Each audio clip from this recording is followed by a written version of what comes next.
할렐루야. 너무 참 은혜가 됩니다. 그렇죠? 이게 참 감동적인 찬송이네요. 우리 찬양대 너무 수고하셨고 우리 주님께서 기쁘게 받으신 줄 믿습니다. 오늘 그냥 제가 설교를 잘 못해도 괜찮을 것 같아요. 은혜 하나 받았잖아요. 그죠? 우리 찬양대 너무 감동적인 찬양 감사합니다. 은혜가 됐습니다. 여러분 윤동주 시인의 서시를 여러분 잘 아시지 않습니까? 제가 그 서시를 한번 읽어드리려고 합니다. 죽는 날까지 하늘을 우러러 한 점 부끄러움이 없기를 잎새에 있는 바람에도 나는 괴로워했다. 별을 노래하는 마음으로 모든 죽어가는 것들을 사랑해야지. 그리고 나한테 주어진 길을 걸어가야겠다. 오늘 밤에도 별이 바람에 스치운다. 할렐루야. 참 시인의 그 마음을 잘 표현한 것 같아요. 여러분, 이 윤동주 시인이 그 십자가라는 이런 시도 지었는데 그 뒷부분을 제가 읽어드리려고 합니다. 십자가가 허락된다면 모가지를 들이우고 꽃처럼 피어나는 피를 어두워가는 하늘 밑에 조용히 흘리겠습니다. 여러분, 일제강점기 때 불의한 이런 세력에 동조하지 않고 치열하게 올곧은 삶을 살아보려고 애쓰는 시인의 그런 마음, 또 그런 고백을 우리는 보게 되는 것입니다. 29살이라는 젊은 나이에 일본 그 옥중에서 죽었지만 그러나 결코 부끄럽지 않고 후회되지 않는 삶을 살아서 오늘도 우리나라의 젊은이들의 가슴들을 뜨겁게 만드는 그런 인생이다라고 얘기할 수가 있겠습니다. 자, 그런데 오늘 우리 성경 본문에 등장하는 헤롯은 그런 인생을 살지 않았습니다. 이 헤롯은 누구냐 하면 예수님이 탄생할 때에 그 비슷한 또래의 아이들을 다 죽인 헤롯 대왕의 둘째 아들입니다. 헤롯 안티파스라는 이런 사람인데요. 여러분, 이 사람은 그 유대가 당시 로마에 의해서 지배를 받았는데 네 군데로 이렇게 나누어서 이렇게 통치를 하게 되는데 그것을 한 구역을 분봉왕이다라고 이렇게 얘기를 하는데 특별히 이 헤롯 안티파스는 저 녹색으로 되어 있는 갈릴리와 베레아 지역을 통치하는 그런 왕이었습니다. 근데 이제 예수님께서 이렇게 제자들을 파송하였는데 제자들이 나가서 복음을 증거하죠. 회개하라라고 전파하게 될 때 많은 사람들이 돌이키는 거예요. 그리고 귀신들이 떠나가는 것입니다. 제자들의 기름을 바르고 기도해 줄 때 병자들이 치유받는 놀라운 역사가 일어나게 되는 거예요. 예수님의 이름이 그래서 많이 그 나라에 또 갈릴리 지역에 막 확산되고 전파되어지자 이 헤롯 왕이 이 얘기를 듣고 자기가 죽였던 그 세례 요한이 지금 살아서 지금 이렇게 운동하고 있다, 역사하고 있다라고 그렇게 생각을 하고 말을 하게 되는 것을 볼 수가 있습니다. 자기가 처형시켜서 죽였는데 예수의 영이 지금 이제 요한의 영이 예수에게 들어가 가지고 이렇게 활동하고 있다라고 생각하면서 굉장히 두려워하고 있는 것입니다. 여러분 16절 말씀을 한번 보시기 바랍니다. 자신이 죽인 이 요한이 살아났다라고 이렇게 생각하면서 굉장히 두려워하죠. 그 다음 죄책감에 사로잡혀 있죠. 그 다음 불안의식에 사로잡혀 있는 것을 볼 수가 있습니다. 그리고 여러분 26절을 보셔야 됩니다. 26절 한번 보시기 바랍니다. 심히 근심하였다라고 이렇게 얘기하고 있는데요. 이 심히 근심하다라는 이 단어를 영어 성경에는 깊게 후회하였다라고 이렇게 표현하고 있습니다. 굉장히 고통스러워하면서 후회하였다라고 이렇게 표현하고 있습니다. 그러니까 헤롯의 인생은 후회하는 인생이었다라고 정리할 수가 있겠습니다. 여러분 요세푸스에 의하면 세례 요한을 죽인 지 얼마 되지 않아서 이 아라비아 아레다 왕과 전쟁을 하게 되는데 이 전쟁에서 패하게 되어져요. 굉장히 심각한 타격을 입게 되어집니다. 그래서 유대인들은 이 헤롯 왕이 전쟁에서 진 이유가 세례 요한을 죽여버렸기 때문이다. 그 대가로 하나님의 심판으로 이렇게 전쟁에서 피했다라고 말을 하는 것입니다. 그리고 이 전쟁에서 피함으로 권력의 기반이 흔들리게 되었는데요.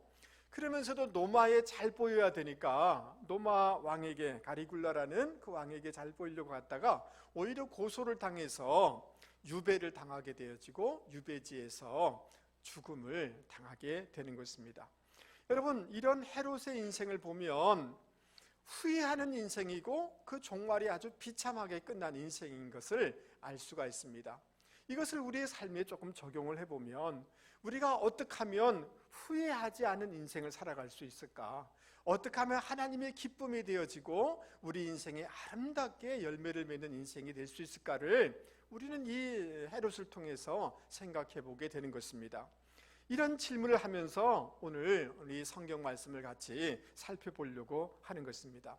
여러분, 마가복음 6장 17절 말씀을 우리 같이 한번 읽어보는데 그 앞에 나와 있는 것으로 좀 쉬운 성경으로 같이 한번 읽어보겠습니다. 시작. 전에 헤롯이 자기 형제 빌립의 아내 헤로디아 때문에 친히 사람을 보내어 요한을 붙잡아서 그를 감옥에 가두었는데 이는 헤롯이 그 여자와 결혼하였기 때문이다. 여러분, 헤롯은 그 이복 동생 빌립의 아내 헤로디아와 결혼했다라고 이렇게 얘기하고 있습니다. 근친 상간을 한 거죠. 그것으로 인해서 세례 요한에 의해서 책망을 받게 됐습니다. 여러분, 이 헤로디아라는 이 사람은 또 누구냐 하면 헤롯 대왕의 아들들 가운데 하나인 아리스토블루스라는 그 아들의 딸이에요. 그러니까 이 헤로디아는 자신의 삼촌인 헤롯 빌립과 결혼하여서 살로메라는 딸을 낳았습니다. 이렇게 살다가 자기 남편을 버리고 지금 남편의 형인 지금 이복 삼촌, 또 자신의 이복 삼촌이 되는 거죠. 헤롯 안티파스와 지금 재혼을 하는 이런 일을 한 것입니다. 그러니까 굉장히 그 가문이 아주 이 불륜과 음란으로 가득 차 있는 것을 우리는 발견하게 되어집니다. 헤롯이나 헤로디아가 얼마나 육적인 삶을 살았는가, 얼마나 육성에 의해서 움직여졌는가를 우리는 보게 되는 것입니다. 여러분, 왜 헤롯의 인생이 깊은 후회와 마지막에 비참한 인생으로 마감되었을까요? 여러 가지 정치적인 것 때문일까요? 그렇지가 않습니다. 오늘 성경에 얘기하면 그의 인생을 비참하게 만든 것은 다른 것이 아니라 근본 원인이 뭐냐 하면 육성에 의해서 움직였기 때문에, 육신의 생각과 육신의 소욕 따라서 살았기 때문에 그 결과로 그의 인생은 비참하고 후회된 인생을 살게 되었다라고 성경은 말씀해주고 있는 것입니다. 여러분, 에서가 사냥하고 돌아왔습니다. 굉장히 허기가 졌습니다. 그런데 이 유대인의 전통에 이 히브리인들은 장자라는 게 굉장히 중요하지 않습니까? 집안을 책임지는 것이고 영적으로 중요한 것이고 또 재산 상속에 있어서도 굉장히 중요한 것인데, 그냥 배고프니까 장자의 명분을 팥죽 한 그릇에 팔아 넘기게 된 거죠. 그리고 에서의 삶을 가만히 돌아보면 하나님이 기뻐하지 않은 결혼을 하고 너무너무 인간적이고 육적인 삶을 살아요. 그러니까 에서의 삶은 한마디로 얘기하면 육성에 의해서 움직여지는 삶이다. 육신의 소욕과 육신의 생각에 의해서 살아간 인생이다라고 얘기할 수가 있습니다. 그래서 그 결과 창세기 27장 말씀에 보면 기름진 땅에서 거리가 먼 삶이 된다라고 선포되고 있어요. 하늘의 이슬, 하늘의 은총을 받지 못하는 인생이 되어진다. 칼에 의지하여서 사는 삶이 되어진다. 형제의 그 지배를 받는 인생이 되어진다라고 하는 그런 결과를 얻게 되는 것을 보게 되는 것입니다.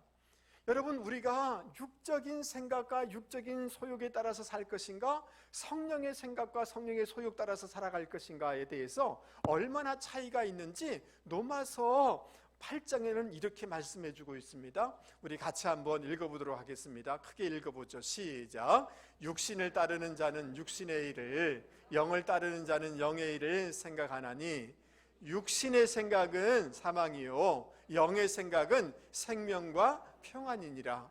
육신의 생각은 하나님과 원수가 되나니 이는 하나님의 법에 굴복하지 아니할 뿐 아니라 할 수도 없습니다.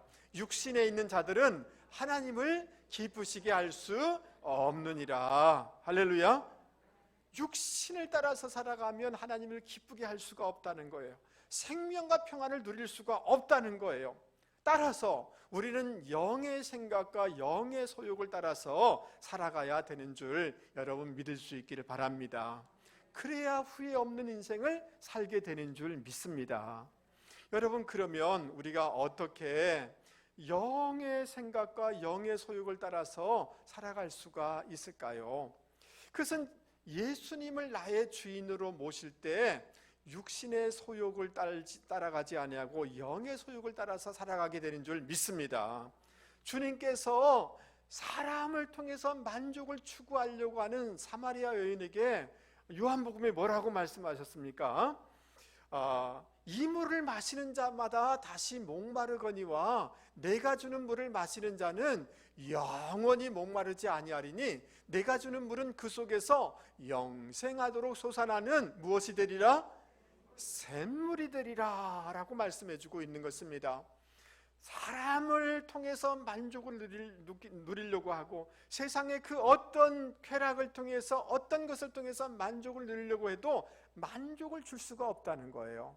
그러나 주인님, 예수님을 나의 주인으로 모실 때 샘물이 우리 속에서 솟아나서 만족한 인생이 되게 된다는 거예요. 여러분, 예수님을 우리의 마음속에 영접해야 되는 줄 믿습니다. 또 우리가 예수를 믿은 사람은 순간순간마다 주님의 주재권을, 주님의 주인됨을 고백하며 살아가는 저와 여러분이 되길 바랍니다. 그러면 주님이 주시는 만족, 충만함으로 말미암아 육적인 삶을 이겨나갈 수 있게 되는 줄 믿습니다. 두 번째로 어떻게 육신의 소욕과 생각들을 이겨나갈 수가 있을까? 여러분, 요한복음 7장 37절에는 이렇게 말씀하고 있습니다. 누구든지 목마른 사람은 내게로 와서 마시라. 누구든지 나를 믿는 자는 성경의 말씀대로, 따라서 한번 해보겠습니다. 생수의 강이 그 배에서 흘러나올 것이다.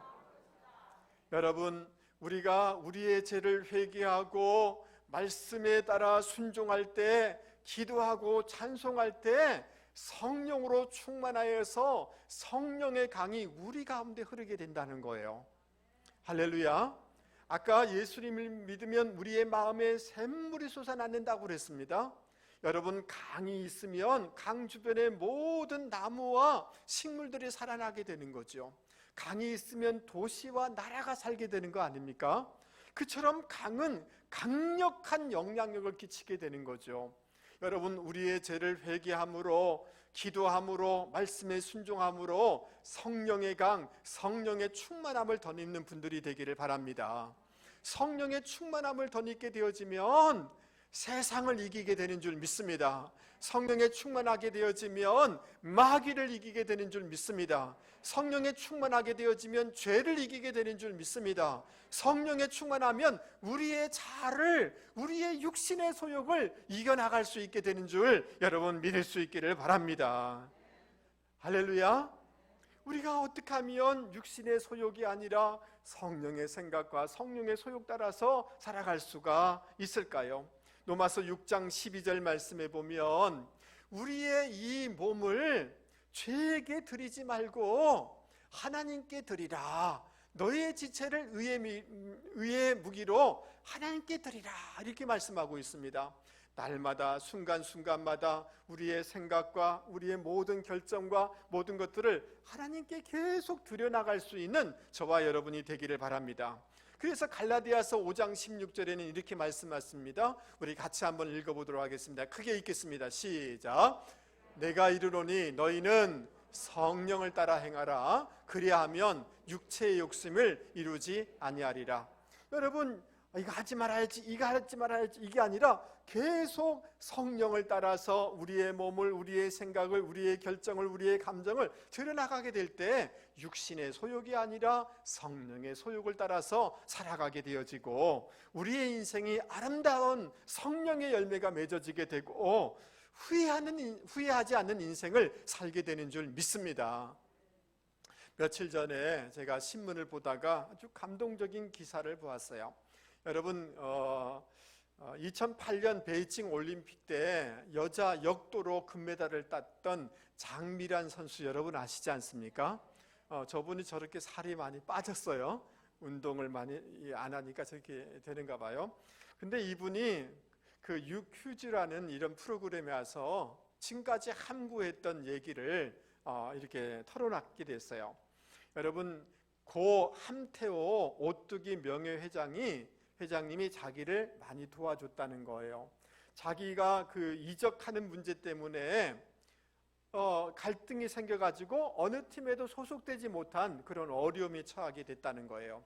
또 한편은 또 대학생이니까 대학도 들어가고 어느 기업팀도 들어가면 이중 소속이 돼서 법적인 문제가 있는가 봐요. 그래가지고 고려대를 자퇴를 하게 됐다는 거예요.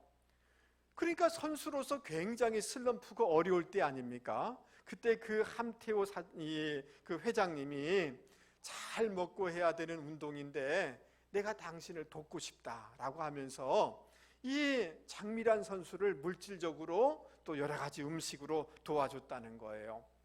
그 전지 훈련이나 이런 데 가면 그 날짜를 다 알아가지고 이 회장님이 그곳에 좋은 음식들과 많은 후원을 보내줬다는 거예요. 여러분, 스포츠 하는 사람들 중에는 뭐 예쁜 선수들도 있고 화려한 그 운동을 하는 분들도 있잖아요. 근데 막 몸도 뭐 이렇게 크고 이런 이 비인기 이런 종목이니까 굉장히 좀 이렇게 뭐랄까 스포트라이트를 받지 못하는 그런 경향이 있는데, 근데 전혀 그렇지 않았다는 거예요.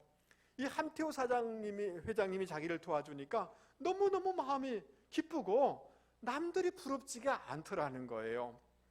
그런데 이 함태호 회장님이 이 사람을 물질적으로도 후원해주고 여러 가지 후원해주면서 거기 계약서에 조건이 있었다는 거예요. 절대로 자기가 도와준 것을 세상에 알리면 안 된다는 게 조건이라는 거예요.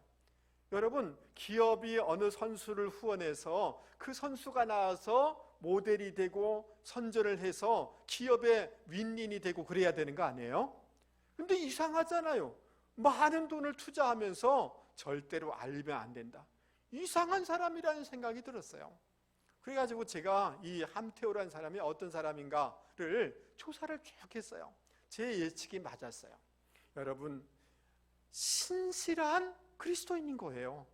여러분, 딱 느낌이 들지 않습니까? 이 사람 뭐 이상하다. 신실한 그리스도인이에요. 여러분, 이 사람은 주님의 말씀, 구제할 때 오른손이 하는 것을 왼손이 모르게 하라. 은밀히 보는 아버지께서 갚아주신다. 이 말씀으로 자기 인생 철학을 삼고 그렇게 사람을 도와주고, 자기 육적인, 여러분 어느 회사 뭐 회장님 부인이 어쩌더라 갑질했더라 이런 것들이 많이 나지만 육적인 소욕 따라 살지 아니하고 성령의 생각대로 살아가는 인생이 된 거예요. 할렐루야. 여러분, 1960년대에 얼마나 우리나라가 가난합니까? 어떻게 하면 이 가난한 나라 백성들을 먹여 살릴까, 좋은 음식을 줄까, 이런 마음으로 오뚜기 그 식품을 회사를 만들었다는 거예요. 좋은 제품을 여러분도 아시지 않습니까?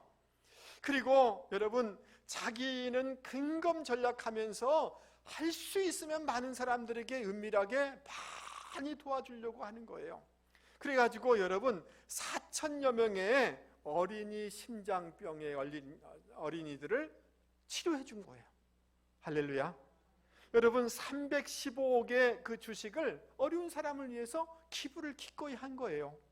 여러분, 이분이 돌아가셨을 때 중고등학교 대학생들이, 그 가난한 대학생들, 중고등학생들이 많이 와서 그 장례식에 와서 통곡을 했다는 거예요.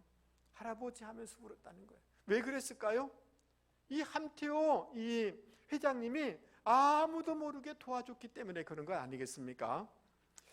여러분, 육적인 소욕 따라 살지 아니하고 성령의 소욕 따라, 성령의 생각 따라 살아갈 때 하나님이 기뻐하고 세상에 선한 영향을 기쁘고 이 영향력을 미치고 후회되지 않는 삶을 살아가게 되는 것을 우리는 발견하게 되는 것입니다. 여러분, 저를 가만히 보면 오늘 말씀을 이렇게 묵상하고 설교를 준비하면서 다른 사람한테 얘기하는 게 아니라 저한테 얘기하는 거고, 또 여러분 각자에게 들려주신 주님의 음성이 되기를 바랍니다. 우리가 일이 많고 집안에 갈등이 있고 사업에 어려움이 있고 관계에 문제가 있으면 스트레스가 막 심해져요. 뭔가 모르지만 막 불안해요. 마음이 허해요. 그러면 우리는 그 순간순간마다 이것을 잊으려고 하고, 어떤 사람은 술에, 또 어떤 세상에 이런 것에 마음을 빼앗기기 쉬워요. 그래서 육적인 소욕 따라, 육적인 생각 따라 결정하면서 살아가기가 쉬워요. 그러나 그때 잠시 잊을지 모르지만 그 결과는 후회된 인생이 된다는 거예요. 여러분, 순간순간마다 어려울 때 더욱더 성령의 생각을 하고 성령의 소욕 따라 살아가는 저와 여러분이 되기를 주님의 이름으로 권면을 드립니다. 그렇게 될 때 아름다운 성령의 열매가 맺어지고 하나님을 기쁘게 해드리고 시간이 지난 후에 후회하지 않는 인생이 되어지는 줄 여러분 믿을 수 있기를 바랍니다. 여러분, 17절 말씀을 한번 보시기 바랍니다. 헤롯은 이 여자를 위하여 세례 요한을 옥에 가두었다 라고 이렇게 얘기하고 있습니다. 참 얼마나 이 비겁한 인생인지 말할 수가 없어요. 18절, 세례 요한은 하나님의 말씀, 레위기 20장 말씀에 근거하여서 동생의 아내를 취하는 것은 옳지 않습니다라고 여기 말하였다라고 얘기하는데, 그 이 헬라어 문법적으로는 계속해서 말하였다는 거예요. 옳지 않습니다. 그리고 원어에는 당신이 옳지 않습니다라고 아주 호령하면서 단호하게 용기 있게 세례 요한이 외친 것을 알 수가 있는 것입니다. 그러니까 19절, 헤로디아가 이 요한을 원수처럼 여기는 거예요. 지속적으로 어떻게 하면 이 세례 요한을 죽일 수 있을까 계속하여서 이 음모를 꾸려나가게 된 것입니다. 그런데 쉽게 세례 요한을 제거하지 못한 이유가 20절 말씀에 나와 있습니다. 우리 20절 말씀을 같이 한번 읽어보도록 하겠습니다. 크게 읽겠습니다. 시작. 헤롯이 요한을 의롭고 거룩한 사람으로 알고 두려워하여 보호하며 또 그의 말을 들을 때에 크게 번민을 하면서도 달갑게 들음이러라. 여러분, 헤롯은 세례 요한의 삶이 너무 의로운 거예요. 너무 올곧은 거예요. 그래서 두려움이 있는 거예요. 존경하는 마음이 있는 거예요. 그러니까 함부로 죽일 수가 없고 보호하고 있는 것입니다. 그런데 세례 요한의 말을 들으면서 한편으로는 달갑게 듣고 한편으로는 큰 번민이 됐다는 거예요. 이 번민하다는 말은 이 길이라는 단어에서 파생된 거리인데, 이 길로 갈까 저 길로 갈까 이리저리 방황하고 있다라는 표현인 것입니다. 여러분, 세례 요한의 그 말을 들으면서 헤롯은 즐겁게 들었다고 그랬어요. 맞습니까? 굉장히 감동받기도 하고 갈등하기도 했다라고 이렇게 말씀하고 있습니다. 굉장히 복잡한 거죠. 말씀에 찔려서 이러면 안 되지 라고 자책하기도 하고, 또 그게 즐겁게 받기도 하면서도, 그러나 그 말에, 그 선포된 말씀에 자기를 교정하거나 고치거나 수정하거나 그렇지는 않았다는 거예요. 들으면서 달게 듣고 말씀의 지식은 있었다는 거죠. 그러나 말씀으로 진리로 자기를 바꿔나가고 수정하거나 교정하는 차원까지는 가지 않았다는 거죠. 여러분, 이해가 되십니까? 여러분, 저를 한 번만 보세요. 우리의 삶이, 우리의 인생이 후회되지 않으려고 한다면 성경의 지식을 아는 것도 필요해요. 또는 예배 때, 부흥회 때 감동받고 눈물을 흘리고 회개하고 그것도 필요해요. 그러나 감정적인 영역이나 정념적인 영역이나 인지적이고 지식적인 이런 영역에서 신앙이 멈추어 있으면 그것은 후회된 인생을 살게 되는 거예요. 어디까지 나아가야 되느냐 하면 말씀에 의해서 돌이키고 말씀에 의해서 나의 마음가짐과 나의 행동과 나의 언어와 이런 것을 교정해가는 차원까지 나아갈 때 여러분 우리의 인생이 아름답게 되는 줄 여러분 믿을 수 있기 바랍니다. 정신 승리를 하시면 안 됐습니다. 내가 유명한 목사님의 말씀을 듣고 감동받았다, 그게 은혜 받은 게 아니라는 거예요. 그것이 내 삶을 변화시키는 게 아니라는 거예요. 말씀을 듣고 말씀에 의해서 나의 삶을 수정해 나가고 고쳐나가고 그런 진리의 단계까지 나아갈 때 우리의 삶이 후회가 되지 않고 아름다운 인생이 되어지는 줄 여러분 믿을 수 있기 바랍니다. 여러분 오늘 이 마가복음을 기록하면서 굉장히 의도를 가지고 쓰고 있는 것을 기억해야 합니다. 여러분 마가복음 6장 7절서부터 13절까지는 12 제자를 부르시고 파송하는 내용이 나와 있어요. 그리고 30절과 34절도 마찬가지예요. 그러니까 제자들을 부르고 파송하는 것 사이에 세례 요한의 죽음이 위치해 있는 거예요. 마가는 일부러 이렇게 놓고 있는 거예요.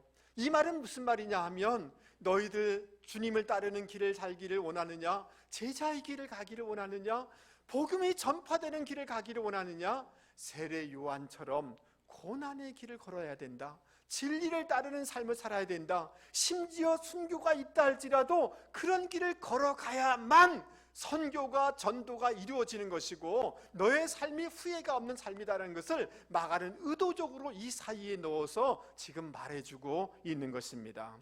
할렐루야. 여러분 요한복음 18장 19장에 보면 너무 이상한 모습이 나와요.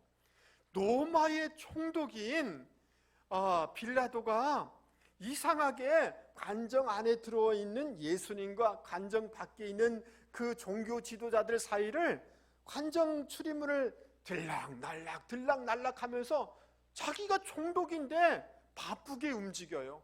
예수님 진리는 뭡니까? 이렇게 해놓고 어떻게 하면 좋겠어요? 이렇게 하고 이러는 거예요. 아무리 조사를 해봐도 예수님에게는 죄가 없음을 확실하게 안 거예요. 그럼 어떻게 좀 이게 다른 사람을 이렇게 하는 것을 어떻게 안 될까? 막 타협도 해보기도 해요. 7번이나 예수님을 변호해요. 그런데 군중들이, 종교 지도자들이 예수를 십자가에 못 박지 않으면 당신은 로마 황제에게 불충하는 것입니다. 이것은 로마 황제에게 배반하는 것입니다. 반역하는 죄입니다 라고 얘기를 하자 그냥 그 말에 꼬리를 내려요. 그래서 예수님을 십자가에 못 박게 합니다. 여러분 기독교 예수님이 재림하는 그 순간까지 모든 기독교인들이 사도신경을 고백하면서 빌라도에 대해서 얘기를 해요. 비겁한 인생으로 낙인을 찍히게 되는 거예요. 역사상의 그런 평가를 받는 인생이 된 거예요. 여러분 이해되십니까? 하나님의 말씀을 따라서 진리를 따라서 살지 아니하고 적당하게 타협하고 빌라도도 자기 마음에 가책이 있었어요. 그것이 자기를 인생을 옳게 만드는 게 아니라는 거죠. 여러분 이해되십니까? 여러분 나중에 이 빌라도는 이 프랑스 지역에 유배를 돼서 귀양살이 하다가 쓸쓸하게 인생을 마쳤다라고 알려지고 있는 것입니다. 저를 한 번만 보시죠. 여러분 저는 굉장히 내성적인 사람이기 때문에 이런 경향이 참 많은데 제가 잘못했다라는 생각이 들면 너무 견딜 수가 없어요. 그래서 저는 막 채찍질해요. 마음을 채찍질하고 너 목사가 너가 그래서 되겠냐? 라고 하면서 나를 막 괴롭혀요. 여러분 우리가 우리의 마음에 찔리기도 하고 자기를 채찍질하기도 하고 그렇다고 해서 그것이 나의 잘못을 합리화시키는 방법으로 도구로 돼서는 안 된다는 거죠. 여러분 이해되십니까? 여러분 신앙생활을 막 해서 내 안다, 새로운 지식을 들어야 되겠다, 그거 소중해요. 지식적인 지혜도 이런 갈망도 필요하고 때로는 마음에 막 자책하기도 하고 감동받기도 하고 은혜 받기도 해요. 그러나 거기에 몰리면 신앙의 성장이 없습니다. 성숙이 없습니다. 신앙의 진보가 없습니다. 아멘 하시죠? 내 지식이 나의 삶을 변화시키는 건 아니잖아요. 맞습니까? 감정적인 영역에 머물러 있으면 절대로 삶이 새로워질 수가 없어요. 하나님을 기쁘게 해드릴 수가 없습니다. 힘들지만 어렵지만 십자가의 길, 고난의 길, 진리의 길, 말씀 따라 나를 교정해 나가는 길을 걸어가실 수 있기 바랍니다. 그래, 내가 고쳐야지. 여러분, 이게 얼마나 힘든 거 여러분 아시지 않습니까?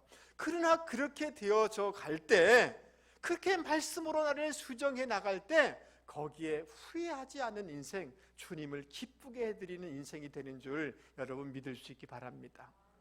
평생을 교회를 다녔는데 여러분, 지금 제가 60이 됐는데요, 60이 되든 70이 되든 간에 여러분, 주님 오실 때까지 우리는 계속 성화의 삶을 살아야 되지 않겠습니까? 맞습니까? 그렇지 않고 저도 이게 막 욱하는 이 성질이 막 있는 거예요. 계속 실수하는 거예요. 여러분, 이것을 우리가 말씀에 의해서 교정해 나가지 않고 성질도 그냥 이걸 고쳐 나가지 아니하면 여러분, 후회된 삶을 살게 되는 거잖아요. 맞습니까? 그런 점에서 여러분, 감정 정념적인 영역, 지식적인 이런 영역을 넘어서 말씀에 의해서 힘들지만 고난이지만 십자가이지만 나를 다듬고 교정하고 수정해 나갈 수 있는 용기 있는 삶을 살아가는 분들이 되기를 주님의 이름으로 권면을 드립니다. 우리 옆에 사람 얼굴 보면서 얘기하겠습니다. 집사님, 제가 생각할 때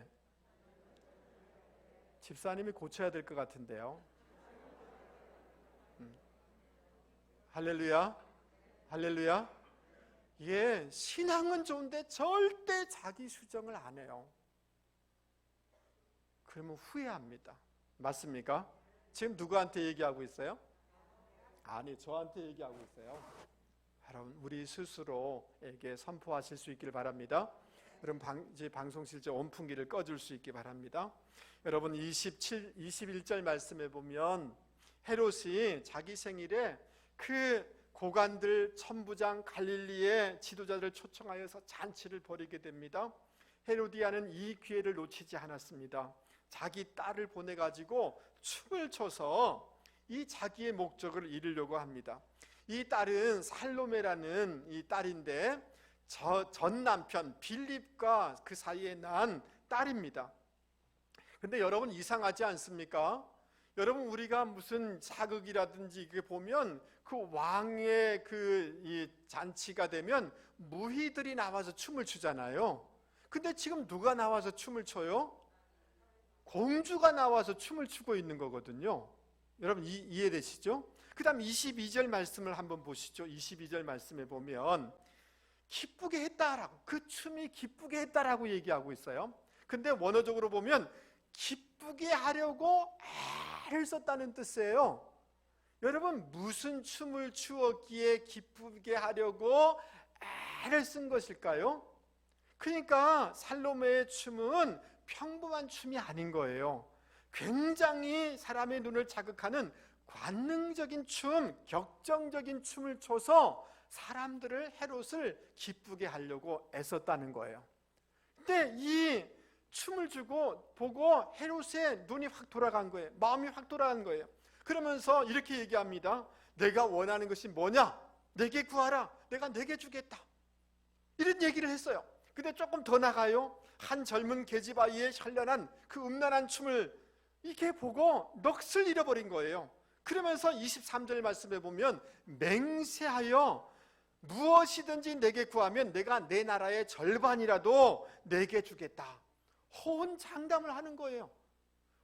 막 그냥 허풍이죠. 그냥 사실은 노마가 있기 때문에 자기 마음대로 할 수도 없는데 사람들한테 과시하는 거죠. 그러니까 이 딸이 춤을 추고 난 후에 어머니의 조언을 들어서 세례 요한의 목을 따서 저에게 주십시오. 그러니까 이 헤롯이 지금 사람들 많이 아파서 나라의 절반이라도 내게 주마라고 큰 소리 쳤는데 자기 체면이 말이 아니잖아요. 그거 안 되면. 맞습니까? 굉장히 사람 앞에서의 체면의식, 그냥 허풍, 막 이런 의식에 사로잡혀 있는 것을 보게 되는 것입니다.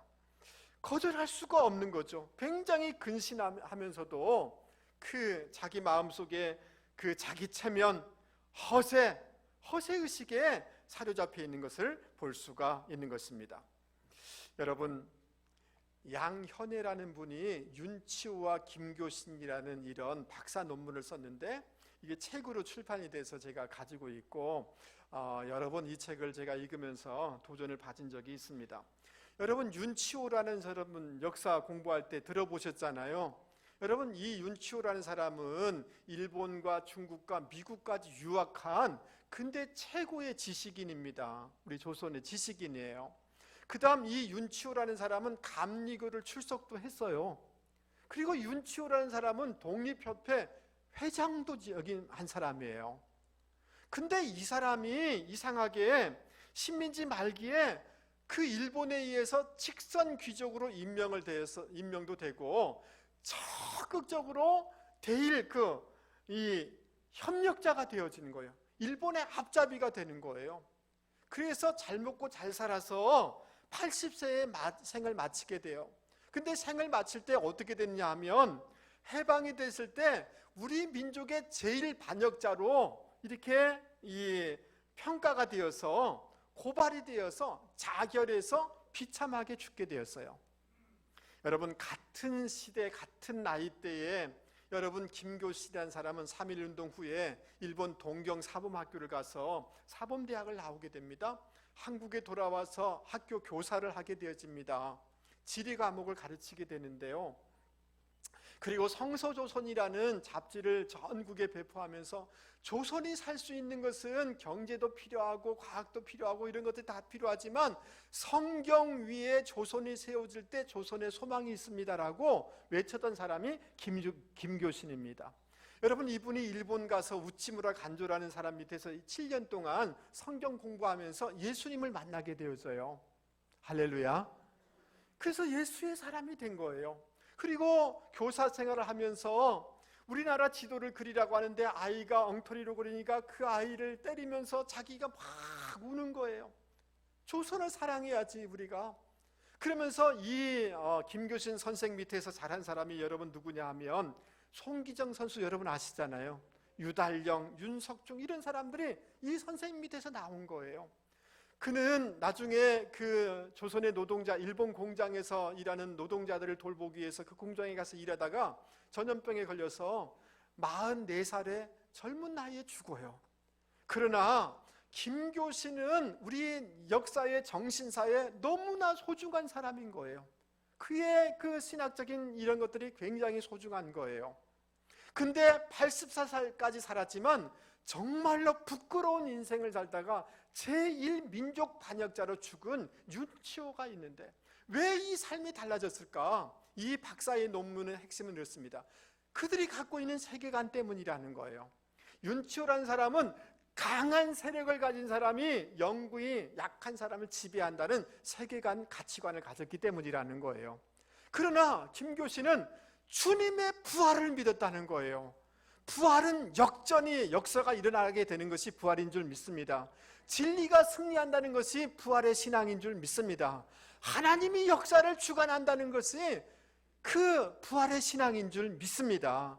이 부활의 신앙적인 역사관을 가질 때 두려워하지 아니하고 올곧은 길을 갈았고 나중에 후회 없는 인생을 살게 됐다는 거예요. 그러므로 사랑하는 성도 여러분, 저를 한 번만 보시죠. 여러분, 우리 안에는 굉장히 신앙생활하면서 저도 참 이런 게 많습니다. 유교적인 역량을 많아서 체면의식이 너무 많아요. 사람이 어떻게 볼까 이런 것이 많아요. 막 그냥 사람들 앞에서 자기를 드러내고 싶은 마음이 많아요. 이런 삶으로 살아가면 여러분 후회합니다. 하나님의 평가, 하나님의 역사를 바라보면서 역사적인 그 신앙적인 역사의식을 가지고 살아갈 수 있는 저와 여러분이 되기를 바랍니다. 할렐루야. 여러분, 저를 보세요. 집안이 너무 힘들어요. 신앙적인 역사의식을 가진 사람은 그렇다고 절망하지 않는 거예요. 내가 견디어내야지, 내가 이겨내야지 라고 하면서 이겨낼 것입니다. 교회 생활하면서 왜 어려움이 없겠어요? 왜 십자가의 길인데요, 자기 부인의 길인데요. 그런데 신앙적인 역사의식을 가지면 내가 버텨야지, 내가 이겨내야지, 내가 통과하면 하나님이 상급 주실 거야 라고 하면서 그 어려움을 이겨내는 것이 역사적인, 이 신앙적인 역사의식인 것입니다. 할렐루야. 여러분, 이 신앙적인 역사의식을 가지고 살아가는 저와 여러분이 되기를 바랍니다. 이런 신앙적인 역사의식을 가지면 여기서 포기할 수가 없는 것입니다. 여기서 절망할 수 없는 것입니다. 불의에 타협할 수가 없는 것입니다. 여러분, 이런 신앙의식, 신앙적인 역사의식을 가지고 잘 버텨내시고 돌파해 나가시고 견디어내시고 훗날에 주님께서 알아주실 것이다, 착하고 충성쟁이다라고 말해주실 것이다, 주님이 갚아주실 것이다라는 그 믿음을 가지고 살아가는 분들이 될 때 우리 인생이 후회되지 않게 되는 줄 여러분 믿을 수 있기 바랍니다. 여러분, 우리는 3.1절을 보냈습니다. 보내면서 어떤 사람들은 그 역사에 부끄러운 삶을 살았고, 어떤 사람은 독립투사의 후예로 이런 뜻있는 삶을 살았다는 것을 우리는 보았습니다. 여러분, 이 3월을 어떻게 보내시렵니까? 올 한 해를 어떻게 보내시렵니까? 올 우리의 인생을 어떻게 보내시렵니까? 여러분, 나중에 한 해를 마감하면서 참 후회스럽다 라고 이렇게 보내시렵니까? 아니면 주님이 참 기쁘다, 너 잘 살았다, 주님 보시기에 부끄럽지 않는 삶을 사시렵니까? 여러분, 저는 참 두렵습니다. 너무 시간이 지나갈수록 이게 고집이 더 세지는 거예요. 여러분, 날마다 나를 부인하고 육신의 소욕 따라 살지 아니하고 성령의 소욕 따라 살아가는 저와 여러분이 되기를 주님의 이름으로 권면을 드립니다. 아멘 하시죠? 할렐루야. 여러분, 지식이 감동받은 것이 신앙이 아닙니다. 말씀이 힘들어도 그 말씀 앞에 나를 교정해 나가고 바꾸어 나가는 것이 참 신앙인 줄 여러분 믿을 수 있기 바랍니다. 말씀에서 나를 교정해 나갈 때 반드시 아름다운 인생, 견고한 인생, 하나님이 기뻐하는 인생이 되는 줄 여러분 믿을 수 있기를 바랍니다. 할렐루야. 여러분, 우리가 이렇게 신앙생활 하면서 체면의식보다 신앙적인 역사의식을 가지고 살아갈 수 있는 저와 여러분이 되기를 바랍니다. 몰라줘도 괜찮아요. 섭섭하지 않아요. 이 신앙적인 역사의식을 가지면 주님이 알아줄 거니까요. 주님이 갚아주실 거니까요. 그러니까 절대로 시험 들 수가 없는 거죠. 이 의식을 가지고 집안에서, 직장에서, 가정에서, 교회에서 힘들더라도 잘 이겨내는 분들이 되기를 주님의 이름으로 권면을 드립니다. 우리 말씀을 생각하시면서 우리 찬송을 같이 힘있게 부르겠습니다. 341장입니다.